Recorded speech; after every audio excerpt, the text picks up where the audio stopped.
Voilà, bonjour à toutes et à tous. Je voudrais saluer également les Dionysiens et les Dionysiennes qui sont en direct avec nous pour suivre ce conseil municipal. Avant de commencer, je voulais vous dire un peu, vous redire pour ceux qui étaient là au dernier conseil municipal, donc le préciser à nouveau. C'est-à-dire essentiellement la majorité, puisque l'opposition n'avait pas décidé de siéger au conseil municipal, qui s'est déroulé dans le même format qu'aujourd'hui, exactement dans le même format de sécurité, donc qui nous a protégés. Et je salue la présence de l'opposition aujourd'hui et la remercie de faire confiance à notre professionnalisme quant à l'organisation de ce conseil municipal. Donc la salle est complètement désinfectée, vous avez les distances réglementaires, vous avez sur vos tables du désinfectant. Et je vous invite à utiliser le désinfectant régulièrement, même si vous ne vous déplacez pas. Gardez vos masques, bien évidemment, pour que ce conseil, comme celui de la dernière fois, se déroule dans les meilleures conditions. Je voudrais souhaiter la bienvenue à Jean-Pierre Aguet parmi nous. Bienvenue à ce conseil municipal. Nous espérons bien sûr compter sur votre présence et votre travail pour le bien des Dionysiennes et des Dionysiens. Voilà. Bienvenue à vous. Voilà, en préambule, je précise qu'en vertu de l'article L 21-21-14 du Code général des collectivités territoriales, je préside la présente séance. En application de l'article L 21-21-15 du même code, je vous propose de désigner en qualité de secrétaire de séance Madame Audrey Bellim. Quels sont ceux qui sont contre, qui s'abstiennent à adopter? Je vous remercie. Je laisse donc la parole à notre secrétaire de séance pour procéder à l'appel des membres, contrôler les délégations de vote et noter les absences. Madame Bellim. Merci. Bonjour, chers collègues. Madame Barej Erika. Monsieur Waro Jean-François. Madame Adam Brigitte. Monsieur Marchaud Jean-Pierre. Madame Pontalba Julie. Monsieur Françoise Gérard. Madame Orphée Monique. Monsieur Dindar Ibrahim. Madame Turpin Dominique. Monsieur Mangrolia Yacine. Madame Bardino Sonia. Monsieur Lovinski Jacques. Madame Andamaï Marianique. Monsieur Annette Gilbert. Madame Isidore Marie-Lise. Monsieur Percé Stéphane. Madame Klein Claudette. Madame Beaumalé Geneviève. Monsieur Kishnin Virgile. Madame Anila Fernande. Madame Magamoutou Karel. Monsieur Belda David. Madame Hassen Christelle. Monsieur Delorme Éric. Monsieur Javel François. Madame Payette Jacqueline. Madame Harinous Joël. Monsieur Naillé Philippe. Monsieur Fontaine Éric. Monsieur Lakia Soukali Jean-Claude. Monsieur Kishnama Guillaume. Monsieur Poleya Jean-Alexandre. Monsieur Schonlung Gérard. Madame Baumier Christelle. Monsieur Thomas Benjamin. Madame Klein Alexandra. Madame Vali Réana. Madame Raha Nouria. Madame Lallemand Julie. Madame Médéa Aurélie. Monsieur Boyer Jean-Max. Madame Béli Maudré, présente. Madame Pounoussami Véronique. Monsieur Raffini Mathieu. Monsieur Aguet Jean-Pierre. Monsieur Zanegui Alain. Madame Médéa Noëlla. Monsieur Lagourgue Michel. Madame Babev Corinne. Monsieur Robert Didier. Monsieur Ramsamy Jean-Régis. Monsieur Gani Haroun. Madame Yenseng Vanda. Monsieur Beg Vincent. Madame Aboubakar Benvitri Faouzia. Le quorum est atteint. Merci. Merci. L'appel ayant permis de vérifier le quorum, je prononce l'ouverture effective de la séance et déclare officiellement que nous pouvons valablement délibérer. Par ailleurs, je vous demande d'adopter le procès-verbal du Conseil municipal du samedi 27 février 2021. À cet égard, je vous précise que la loi n'en impose pas la lecture in extenso. Par contre, toute contestation éventuelle pourra au besoin être enregistrée auprès du secrétariat du Conseil municipal. Ceci étant dit, je mets aux voix ce procès-verbal. Qui vote contre? Qui s'abstient? Les abstentions sont notées. Adopté, je vous remercie. Pour votre information, le registre des arrêtés pris en application de l'article L2122 du Code général des collectivités territoriales est mis en circulation. En cas de nécessité, vous voudrez bien me faire part, en fin d'ordre du jour, de vos observations sur le compte-rendu des affaires traitées dans le cadre de l'exercice des compétences que vous m'avez déléguées. Nous abordons à présent l'ordre du jour de cette séance comportant le seul point du vote des taux des impôts directs locaux pour 2021. Alors, comme indiqué dans les documents que vous avez reçus, je souligne que ce dossier a recueilli l'avis favorable de la commission Ville Durable, consultée au préalable. Et je cède la parole à Gérard Françoise. Merci Madame la maire, bonjour Mesdames et Messieurs. Alors, il s'agit dans ce rapport unique de procéder pour 2021 au vote des taux des impôts directs locaux. Alors, l'année 2021 est l'année de la mise en œuvre de nouveaux schémas de financement des collectivités territoriales. Suite donc à cette réforme de la fiscalité directe, les communes ne votent plus le taux concernant donc la taxe d'habitation.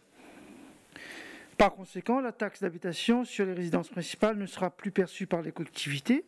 Cette suppression sera compensée par le transfert de la commune de la part départementale de la taxe foncière sur la propriété bâtie, donc la TFPB. En pratique, un contribuable auparavant assujetti au taux de 23 à 79% de la part communale donc sera rajouté les 12,94% au titre de la part départementale. Et donc sera ainsi le nouveau taux, à savoir 36,73% au seul bénéfice de la commune. Comme annoncé lors des orientations budgétaires et du vote du budget primitif, la ville fait le choix de ne pas augmenter les taux d'imposition. Il n'y aura donc pas d'augmentation des taux d'imposition à Saint-Denis, tout cela comme depuis 2016. Cette constance n'est pas une habitude, mais un choix politique de la majorité municipale. Il est important de rappeler également qu'avant donc cette réforme, 22 communes ont des taux de TFPB supérieurs à Saint-Denis, à La Réunion. Et après cette réforme, Saint-Denis se situe au 3e rang des villes françaises les moins taxées pour les villes donc de la même strate. Cette maîtrise de nos recettes fiscales ne remet pas en cause notre détermination à faire de Saint-Denis une ville ambitieuse au travers donc de son projet politique validé donc en juin dernier par les Dionysiennes et les Dionysiens. Donc merci de délibérer sur cette non-augmentation des impôts à Saint-Denis. Comme je rappelle, depuis 2016, nous n'avons pas utilisé donc le levier fiscal des taux. Merci d'en délibérer. Merci Monsieur Françoise. La parole circule. Il n'y a pas de prise de parole. Nous pouvons donc passer au vote. Qui vote contre? Qui s'abstient? Adopté. Je vous remercie. Juste un petit point avant de clôturer cette séance. Un petit point sur ce que M. Françoise vient de dire, peut-être pour compléter l'enjeu sur la période dans laquelle nous sommes. Nous sommes dans une période extrêmement difficile, que vous savez, je ne vais pas la décrire, et nous devons également nous organiser budgétairement parce que nous avons une réforme nationale sur la fiscalité. Ce que nous venons de voter en est un exemple. Et les réformes de fiscalité ont bien sûr des répercussions sur nos budgets. Et je veux souligner l'effort que nous faisons aujourd'hui, c'est de ne pas augmenter ces impôts parce que les familles sont au plus mal, parce qu'elles ont besoin de nos soutiens. Et nous avons dans le même temps engagé dans nos OB, je vous le rappelle, 75% de notre programme municipal. Et nous maintenons une commande publique autour de 85 millions d'euros, avec des délais de paiement qui sont de 30 jours. Donc nous avons réorganisé également nos services et je veux remercier l'ensemble de l'administration de leur implication pour que ces sommes d'argent arrivent à destination, c'est-à-dire vers nos prestataires qui sont des petites entreprises dionysiennes mais aussi réunionnaises. Dans le même temps, nous avons, avec Yacine Mangrolia, travaillé en soutien avec le monde économique et avec David Belda, le CCAS, maintenu nos aides sociales pour 17 000 foyers à peu près de Saint-Denis. Dans le même temps, nous avons lancé nos mesures pour aider au pouvoir d'achat des familles. Je rappelle que nous avons mis en place les licences solidaires pour les enfants, pour aider les familles à payer les licences sportives. C'est 30 € par enfant que nous allons payer sur des licences autour de 50 €.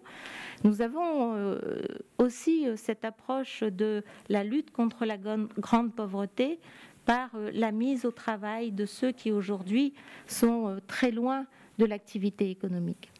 Et c'est pour cela que nous avons installé cette banque sociale, entre guillemets, c'est-à-dire que le CCAS va aider à l'achat d'outils de travail pour ceux qui aujourd'hui sont exclus et souhaitent travailler, et souhaitent acquérir le premier outil. Souvent, je prends les exemples que nous savons, nous, parce que nous sommes dans cette hyper proximité et que nous recevons les Dionysiens et les Dionysiennes, diplômés techniquement, voulant être paysagistes, voulant être barbeurs, etc., manquant 1000, 1500 €, 500 €. On pourra leur demander le remboursement au bout d'une année d'activité et le remboursement se fera sur 2 ans.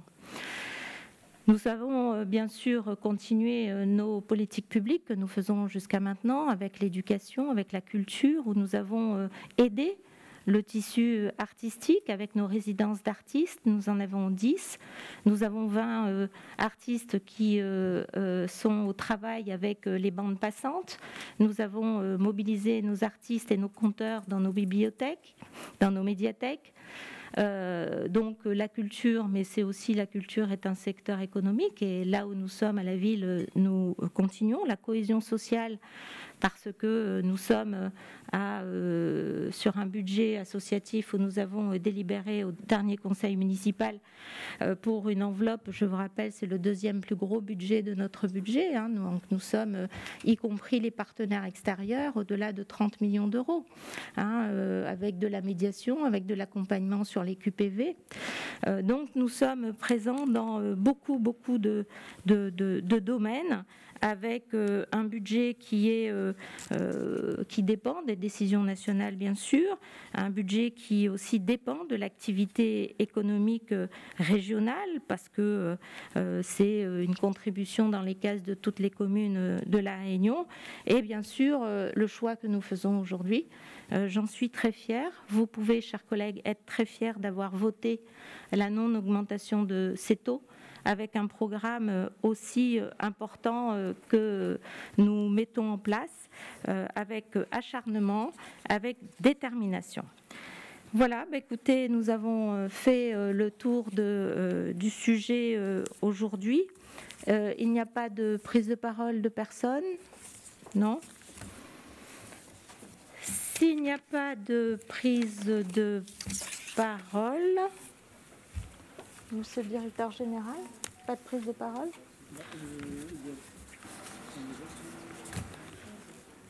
La motion? D'accord. L'opposition? Alors, excusez-moi, hein, je vous interpelle comme ça parce qu'il y a un dépôt de motion. Oui, évidemment. Ben alors, je vous offre la parole dans un débat démocratique depuis tout à l'heure. Prenez-la pour nous présenter la motion. Bonjour. Voilà. En fait, conformément à l'article 7 de votre règlement intérieur, Très bien. vous auriez dû annoncer cette motion. Donc, j'attendais que vous annonciez la motion. Ah oui, c'est un piège. C'est un piège. Bonjour, chers collègues. J'espère que tout le monde va bien. Je vais donc procéder à la motion relative à la mise en place d'un plan d'aide économique communal. Alors, considérant que la crise sanitaire du Covid-19 qui dure depuis plus d'1 an maintenant a de nombreuses conséquences, notamment socio-économiques, considérant les nouvelles restrictions mises en œuvre par le préfet depuis mardi 6 avril 2021 qui impactent très durement les restaurateurs, les salles de sport, les acteurs culturels et les commerçants, considérant le délai court de mise en œuvre de ces nouvelles mesures pour des structures déjà très fragilisées, considérant le spectre d'un reconfinement et l'impact que cette perspective peut avoir sur le moral des chefs d'entreprise et de leurs salariés, considérant le manque de visibilité quant aux conditions d'attribution des aides économiques distribuées par l'État, considérant que le tissu économique dionysien a plus que jamais besoin de l'accompagnement de la mairie, nous, élus du groupe Saint-Denis de 2026, constatent que depuis plusieurs jours, Madame la maire se préoccupe davantage de rencontrer les acteurs d'autres territoires, ne proposant rien aux acteurs économiques de sa commune. Demande que la mairie mette en place un plan d'aide économique communale avec notamment deux volets principaux. J'arrive. Instaurer des aides directes, accompagner les restaurateurs, les gérants de salles de sport et les commerçants dionysiens qui subiront de plein fouet ces nouvelles mesures restrictives, suspendre et exonérer les acteurs économiques de l'ensemble de taxes et loyers perçus par la mairie et par l'ASINOR, taxes d'enlèvement d'ordures ménagères, la cotisation foncière des entreprises, les loyers des écobox et des AOT, droits d'emprise du domaine public, etc. Demande une mesure d'urgence solidaire pour que les stocks des produits alimentaires non utilisés par les restaurateurs soient achetés et distribués aux personnes les plus fragiles via des repas ou des colis alimentaires, une redistribution. Merci, Madame la maire. Merci, Madame Faouzia Vitry. Des prises de parole, chers collègues? On ouvre le débat, allez-y. Monsieur Mangourlia.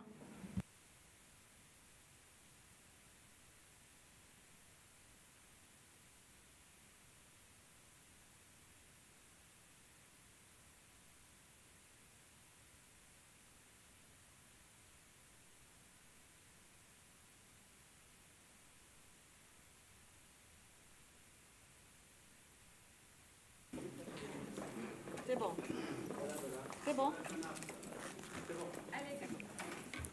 Madame la conseillère régionale, je suis un peu étonné de cette question puisque je pense que c'est, puisque vous siégez depuis 5 ans au conseil régional, que c'est la compétence économique de la région, d'accord, de pouvoir aider en premier lieu les entreprises, non seulement de Saint-Denis, mais de l'ensemble de la Réunion. Et je n'ai pas vu pour l'instant des mesures qui ont été prises au conseil régional.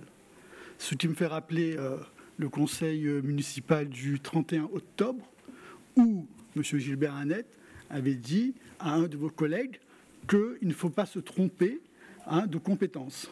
Néanmoins, la ville va pallier à la non-prise en considération des mesures sanitaires qui vont impacter les restaurateurs dont vous faisiez état.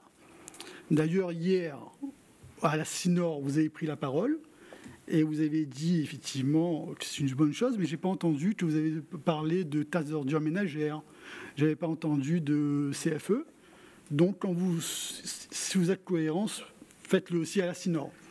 Nous sommes en train de travailler et je pense que le 29 avril, au prochain conseil municipal, les mesures d'exonération seront prises pour ceux qui ont une AOT. On reste dans dans le domaine communal qui ont une AOT dans la restauration. Et ça va être présenté le 29 avril lors du prochain conseil municipal. Et je pense que d'ici là, la région aura pris des mesures beaucoup plus conséquentes pour aider les restaurateurs dionysiens qui effectivement souffrent énormément. Merci, Monsieur Belda. Madame la maire, chers collègues, je voulais juste intervenir sur le début de l'intervention sur le groupe Saint-Denis 2026, sur l'action sociale. C'est vrai qu'au-delà de l'aspect économique, nous intervenons au quotidien, donc aussi avec l'opposition à travers différentes commissions permanentes, comme celle de ce matin.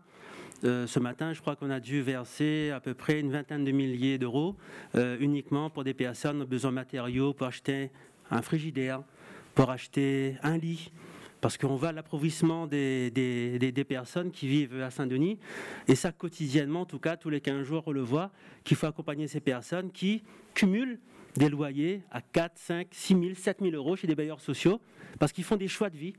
Ils font le choix de ne plus payer leur loyer, parce qu'ils préfèrent mettre de l'argent pour pouvoir manger et pouvoir vivre.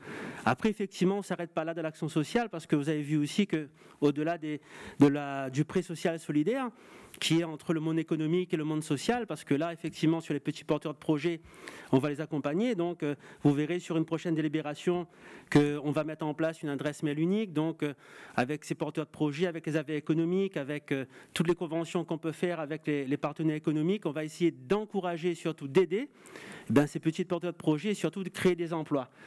La troisième chose, je voulais dire aussi que quand on fait de l'action sociale, il faut être aussi s'adapter, être flexible, être aussi en phase avec ce qui se passe.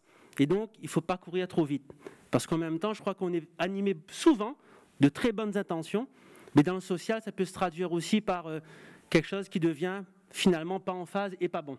Et donc, je voulais quand même rebondir là-dessus en disant qu'on a déjà entamé des discussions, et voire même bientôt, on vous présentera sur la restauration solidaire, donc avec nos collègues. On imagine, et même on est prêt à le faire, avec trois quartiers tests, pour pouvoir faire en sorte que le gaspillage alimentaire puisse aussi bénéficier à ces personnes qui sont en difficulté. Et là, on n'est pas sur quelque chose de prendre le surplus du gaspillage alimentaire, mais c'est vraiment donner un sens à ça, de se dire un peu comme dans toutes les familles créoles, il nous reste un peu à manger dans les écoles, dans nos cantines, et on va partager ce qui reste aussi, parce que quand on fait cuire pour un, on fait cuire pour 2 ou 3 souvent à la Réunion.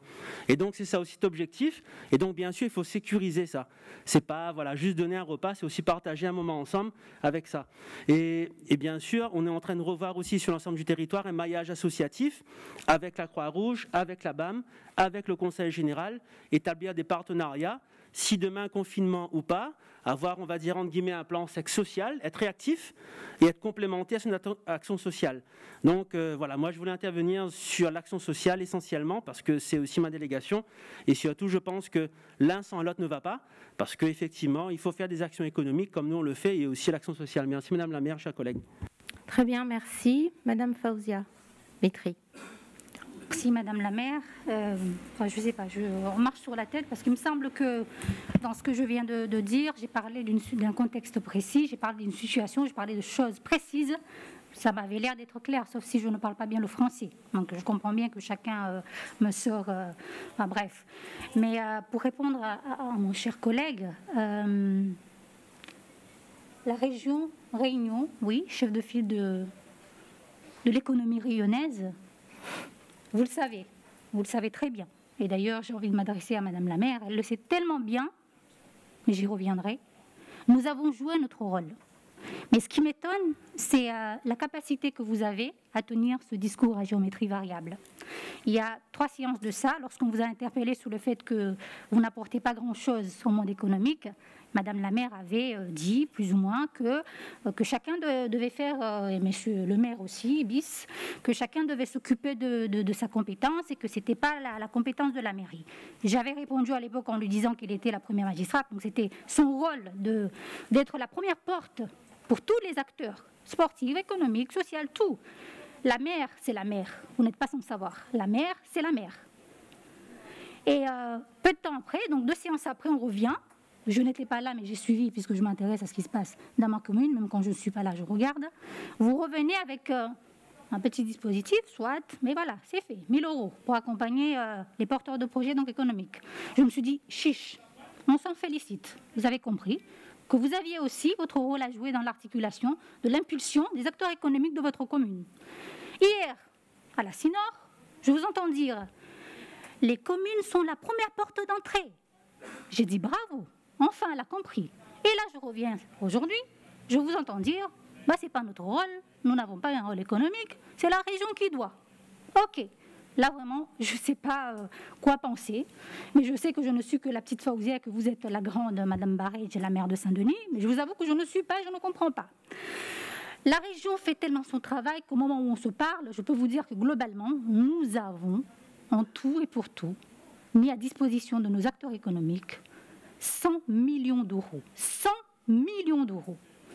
Et nous avons été la première région à avoir négocié, à avoir su se battre pour le pré-robot, pour faire en sorte que les acteurs, avant même la délibération, que les acteurs économiques puissent bénéficier.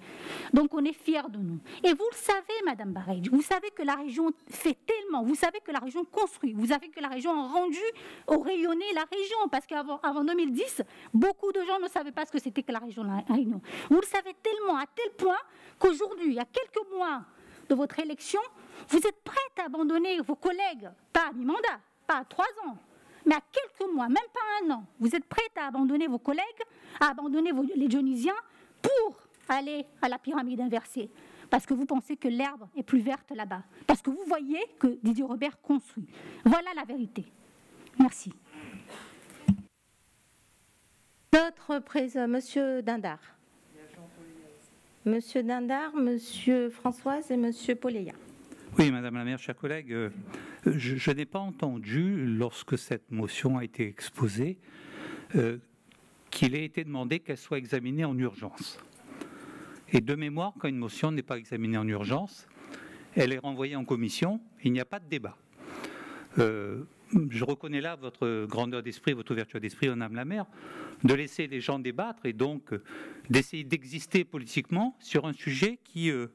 donc sur la forme, on ne devrait pas débattre. Mais ne pas débattre pourrait laisser croire qu'on fuit le sujet. Sur le fond, j'ai compris globalement, en dehors du fond politicien, j'y reviendrai, qu'on sollicite la mise en œuvre d'un plan d'urgence d'action économique de la commune de Saint-Denis. Je n'ai jamais entendu en 30 ans de politique une telle aberration de la part de personnes qui ont plusieurs années de mandat et qui sont censés savoir quelles sont les compétences de chacune des collectivités. Une fois pour toutes, la commune n'est pas compétente en matière économique. La région l'est principalement, la communauté d'agglomération secondairement, mais pas du tout la commune. Et puis quand les choses se déroulent, on en est sur des attaques politiciennes. Là, on est en train de vous reprocher non pas de faire un plan d'urgence économique qui serait retoqué par le contrôle de légalité parce qu'illégal, en train de vous reprocher d'aller sur d'autres terrains politiques. C'est comme si passer notre temps en mairie de dire qu'un autre président de collectivité avait fui sa collectivité en voulant être maire de Saint-Denis, etc., etc. Donc là, on est en train de nous faire perdre notre temps pour partir sur des débats qui dérapent sur le plan politicien. Va-t-on se chamailler, donner une image piètre de notre conseil, alors qu'à chaque réunion, nous votons des choses très importantes, très utiles pour la population dionysienne. Je propose que nous ne tombions pas dans ce jeu, Madame la maire. Je propose, maintenant qu'on a entendu quelques interventions, que nous voyons ce qui peut être envoyé en commission et ce que la commission peut décider sur des aspects qui relèveraient de notre compétence. Peut-être un geste sur des taux, j'en sais rien, sur des mesures de suspension de loyer, peut-être des trucs comme ça, mais globalement, plan d'action économique, niet. Voilà ce que je voulais vous dire. Merci. Alors je vais écouter la sagesse d'Ibrahim, hein, c'est des mots sages, d'expérience, sûrement que d'autres n'ont pas. Mais il était important quand même de le faire, au-delà de l'exigence de l'urgence. Et je suis même allée chercher la parole de l'opposition, parce que j'ai senti l'état d'esprit malveillant pour, aux sorties de ce conseil municipal, aller dire que la maire de Saint-Denis n'a aucune préoccupation pour le monde économique. C'est pas vrai. Donc j'ai souhaité quand même ouvrir ce débat pour qu'il y ait une expression. L'expression l'a eu. Le règlement prévoit que nous examinions cette motion en commission. Nous le ferons parce qu'elle est suffisamment sérieuse pour le faire et pour prendre de la hauteur. Vous verrez, Madame Fauzia Vitry, avec le temps, la hauteur, quelquefois s'acquiert. Le recul, la bienveillance, le respect également, le respect de la fonction de maire que je suis et des élus qui sont autour de cette table et également des Dionysiens et des Dionysiennes qui nous écoutent.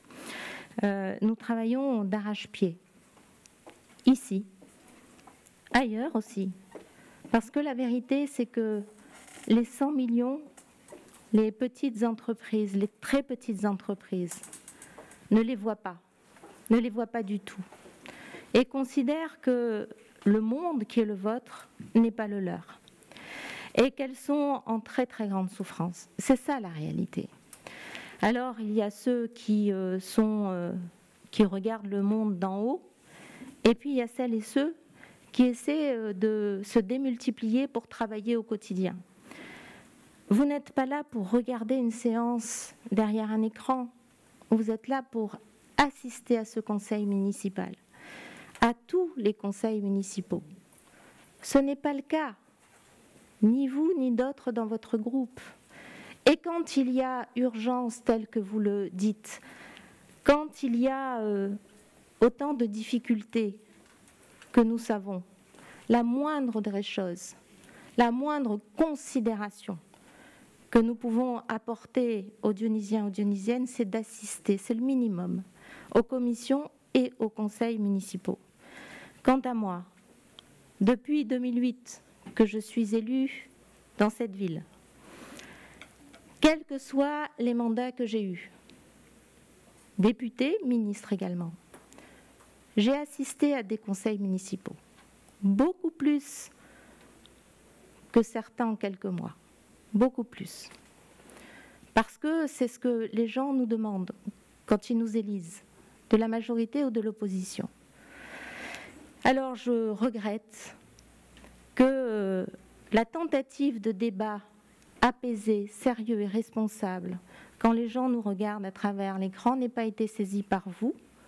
Je le regrette, de cette démarche toujours malveillante, politicienne, injurieuse, irresponsable. Et donc je renvoie cette motion en débat, tel que le prévoit le règlement, en débat en commission. Quant à nous, nous organiserons pour le prochain conseil municipal, si vous y venez, je vous y invite, à instruire, puisque nous avons pris contact avec les acteurs économiques de la restauration pour pouvoir construire ce que nous pouvons construire. Parce que le budget municipal, c'est de la solidarité nationale, mais c'est de la solidarité dionysienne, essentiellement. Et exonérer tout, madame, signifie que au prochain conseil, j'augmente les impôts des Dionysiens. Si c'est votre choix, je le note. Ça n'est pas le nôtre. Nous considérons que ceux qui ont la compétence doivent jouer pleinement leur rôle. Et je ne vous ferai pas l'injure de vous faire des cours administratifs, de droit administratif, mais l'organisation politique et administrative de ce pays est régie par des lois avec des compétences attribuées aux uns et aux autres. Nous ne nous désengageons pas, nous essayons d'être à notre place, à notre juste place, dans l'équilibre de ce que nous pouvons faire dans ces temps extrêmement difficiles, en maintenant un impôt sans l'augmenter et en étant en soutien à ceux qui nous le demandent quand nous le pouvons, avec détermination et volonté. Voilà, si le débat étant terminé, je clôture donc ce conseil municipal et je vous donne rendez-vous au prochain conseil municipal qui aura lieu à la fin de ce mois. Merci à toutes et à tous. Bonne soirée.